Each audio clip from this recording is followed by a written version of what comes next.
Welcome to the eCommerce Badassery podcast, the place for scrappy entrepreneurs who want to learn actionable steps and strategies to grow the traffic, sales, and profit in your e-commerce business. I'm your host, Jessica Totillo-Coster, a 20-year retail veteran and former brick-and-mortar boutique owner who spent 3 years as the only employee of a 7-figure online store. That shit was crazy. I know exactly how it feels to do all the things, and I'm sharing everything I learned the hard way so you don't have to. I may have started this business by accident, but supporting badass bosses like you lights me the fuck up, and I am so stoked to see you grow. Are you ready, babe? Let's roll. Welcome back to the eCommerce Badassery podcast. I'm your host, Jessica Totillo-Coster. Well, friends, AI is getting into the shopping game, and I can't say I'm surprised. Consumer behavior and search have been changing since the early days of social media. And now with AI on the scene, we're seeing another shift. Last month in April 2025, OpenAI announced a new shopping feature inside ChatGPT. Now, when a user types something like eco-friendly candles under $50 or best yoga mats for beginners, they don't just get a list of websites, they get actual curated product listings. These listings include product images, descriptions, reviews, feature labels, and links to buy that might end up directing to multiple different retailers. The best part about these listings? They're completely organic and free to you. Think of it as Google Shopping meets a really smart, unbiased concierge. Someone asks for a recommendation, and ChatGPT responds with its best picks based on relevance, not just brand recognition. While I have used ChatGPT to search products before, I of course had to give it another go to see what the results were like, and the experience differed depending on the type of query I used. When I typed, "I want to find a gift for my mom," it responded with a bunch of curated gift guides from around the web and a few key products it thought I should take a look at that it listed out in the response. It was more of a content curation moment, not product listings, but a roundup of articles with gift ideas. But when I asked something more specific, eco-friendly candles under $50, that's when I got my product recommendations. It showed me actual product listings. It was a carousel of 5 with an image, a price, and when I clicked on one of them, I could go to multiple retailers that carried that product. One candle listing in particular was from PF Candle Co., and interestingly enough, while their brand website was listed, it was the second option. A retailer I had never even heard of before showed up first. While that was a little strange, it was exciting because it meant ChatGPT isn't just pushing big names to the top. It's evaluating who has the best content, the cleanest data, and most relevant info. So even if you're not a household name, you've still got a shot. And I already proved it by seeing one of my lounge members show up in those results too. First, I did a super generic search saying I was looking for the type of product she sells. And while I got plenty of relevant results, hers wasn't one of them. When I adjusted my search to be a more long tail version of that search,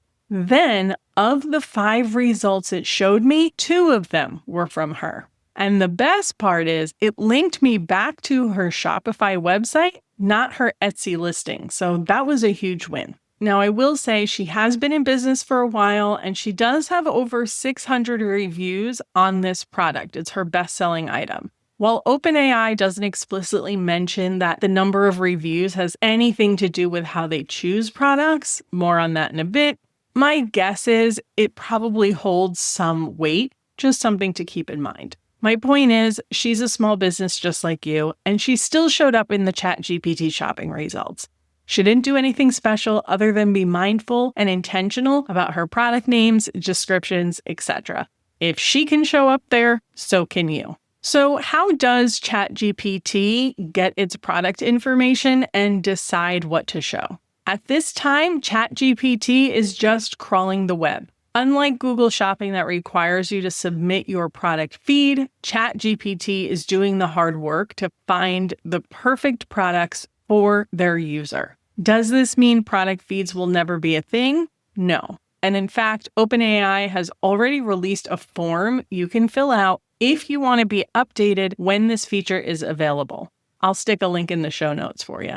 There has also been speculation that there might be an integration with Shopify coming. That would probably be set up like a sales channel. While nothing has been confirmed, it's a pretty safe bet that if they are going to go the direct integration with e-commerce platform route, Shopify will certainly be one, if not the first. If you want to dive more into how ChatGPT actually chooses the products that it shows, I will stick a link in the show notes that goes direct to their website. It has a knowledge doc that talks all about it. It's pretty self-explanatory. It's looking at the words on your page, that sort of thing, but I'll stick it there if you want to take a deeper look. So how do you make sure you can get found on ChatGPT? The good news is it's simpler than you think, and it all starts with great search engine optimization. So all the things you've ever heard me talk about in terms of traditional SEO, it still matters.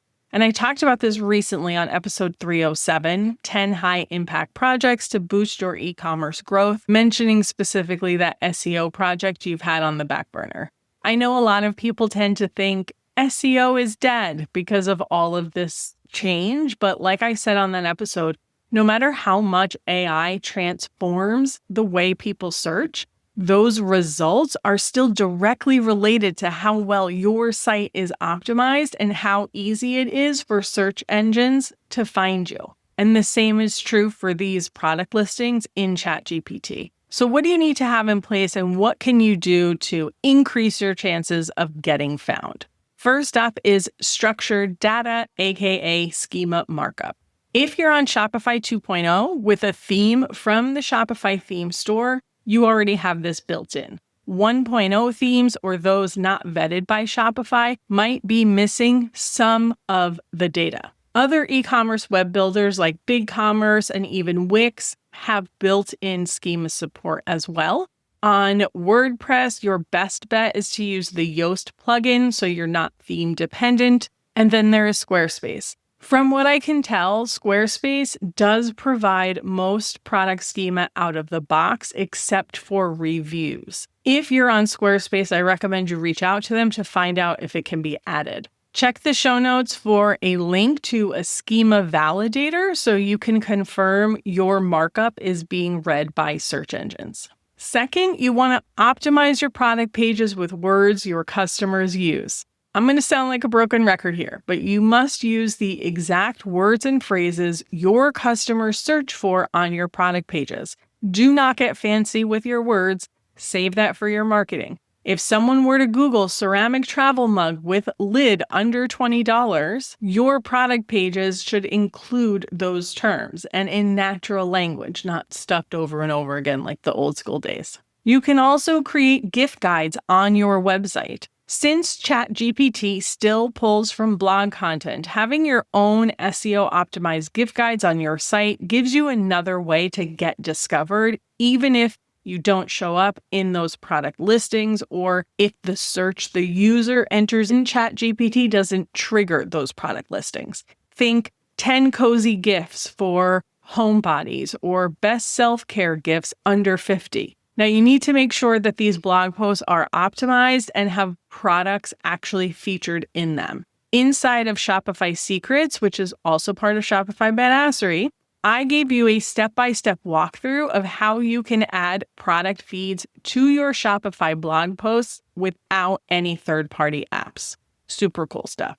In addition to putting gift guides on your own website, you also want to get featured in other people's gift guides. And this is where good old-fashioned PR comes into play. Remember earlier when I shared my testing and how ChatGPT initially showed me curated gift guides before it surfaced those product listings? Those gift guides were from blog posts and editorial sites that had great SEO optimized content. So if you are listed in one of those, that gives you another opportunity to appear in ChatGPT search. Plus, when these other websites mention your products and link back to your site, it not only builds credibility with your audience because you were featured in XYZ, but it also signals authority to Google, ChatGPT, and all search engines. These backlinks can boost your visibility across both traditional and AI-powered platforms. If you're not sure where to start with getting your products featured in gift guides, check out the show notes for links to some helpful resources. Pitching season starts in about a month from now, around June for Q4, so it's something you'll want to start researching now. And then lastly, don't forget your images. ChatGPT pulls visual data too, so clean up your image alt text, compress images, and make sure everything has a descriptive file name. So what are your next steps? First, run your site through Google's Rich Results test to check your structured data. The link will be in the show notes for you. This is just to make sure your schema is readable. If needed, if you're on a WordPress, install an SEO app that will let you add schema markup. Rewrite any weak product names or descriptions to make sure they match how customers actually search. And just start with your best sellers. You don't have to revamp every single product on your website. You might also want to create at least one high-quality gift guide blog post before we get to the shopping season. And then go ahead and submit your interest to OpenAI for future feed integrations. And of course, keep your eyes and ears open in case they release a Shopify integration. I will share it with you as soon as I hear about it too. And I understand that it might feel like search and AI and this is like evolving faster than you can keep up with. But when you really look at what you have to do in order to be successful with these tools, it's things you should be doing anyway, and things you're probably already doing. So you don't need to become an AI expert or anything like that. You just need to build your store in a way that makes it easy to be found. Because whether it's Google, ChatGPT, or any other search algorithm, all of that SEO optimization will work for all of those channels. If you've been putting SEO off or you're not really sure where to start, you could always come join us in the lounge. You'll get instant access to the SEO Badassery course. And I do have a plan to do an SEO sprint in there soon. I haven't finalized the dates just yet. It is coming, and I will let you know when I figure that out too. All right, friends, that's all I've got for you today. Remember, don't stress over this. Just keep doing what you're already doing. Dial in on your SEO if you haven't been intentional about it. And you really don't have to do anything special for this. Thanks so much for hanging out with me today. I hope you have a kick-ass rest of your week, and I'll see you on the flip side.